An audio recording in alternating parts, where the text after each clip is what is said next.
What's up, everyone? I'm Dustin, and welcome to the last waiver wire show of the season. It's been a great year. Thanks to everyone for tuning in. Got a lot of great guys for you to look at this week, and they all got good matchups.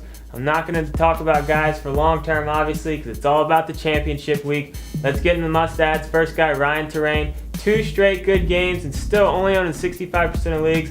Has a matchup against Jacksonville last week of the fantasy season. Could have another good game. Moving on, I got 3 must-add receivers for you. First one, Kenny Britt. Had a great game. Looks to be 100% healthy. Playing Kansas City championship week. Could have another solid game. Only on about 75% of leagues. Next, Vincent Jackson. Still on about 75% of leagues. He finally did something. 3 touchdowns on Thursday night. He's got a matchup against the Bengals this week. Could have another good game.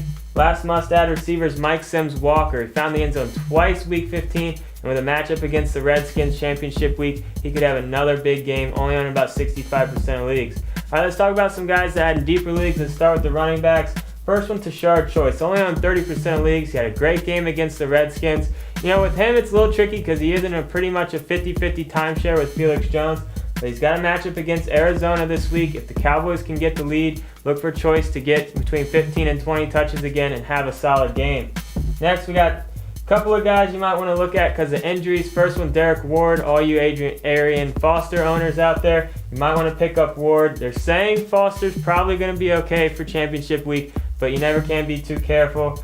They're going up against Denver. And then you got Lance Ball going up against Houston. Noshan Moreno hurt his ribs. They're saying he's questionable for championship week. Ball looked terrible, but it looks like he's probably going to give the majority of the carries, owned in less than 5% of leagues. Might want to pick him up if you absolutely need a running back in your own Moreno. One more guy, Donald Brown, only on about 30% of leagues. Colts got Oakland this week. Not a bad matchup. Brown finally had a good game week 15, but you're going to want to take a look at all the other Colts running backs. Make sure they're all going to be out, or else Brown probably won't get as many carries as he did week 15.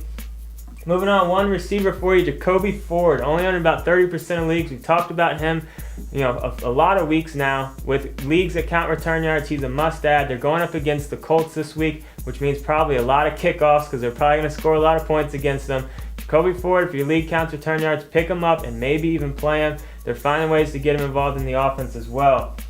Moving on, a couple of quarterbacks for you. Tim Tebow, we talked about him last week. He looks pretty good, not too bad for his first start. He definitely did some damage with his legs. They're going up against Houston. Everyone knows what Houston's secondary is like. Tim Tebow only owned about 10% of leagues. If you hate your quarterback matchup, you might want to think about picking him up. Same with John Kitna, going up against Arizona in the championship week. Kitna has looked absolutely amazing. He is, by far surpassed all the expectations that people thought he would have, filling in for Romo. Not a bad play for championship week. I got 2 defenses for you. First one, San Diego against Cincinnati. They're only on about 75% of leagues. I like this play a lot, especially with T.O. out. Just one less weapons for that Bengals offense to have. I think San Diego's D has a decent game. And also Miami's defense going up against Detroit. Miami's only on about 50% of leagues. Detroit has a revolving door at quarterback and a revolving door at running back. There's just been no stability in that offense. Look for Miami to put up a decent amount of points. They've been pretty consistent this year. So that's it for the last waiver wire show. Hopefully you're in the finals.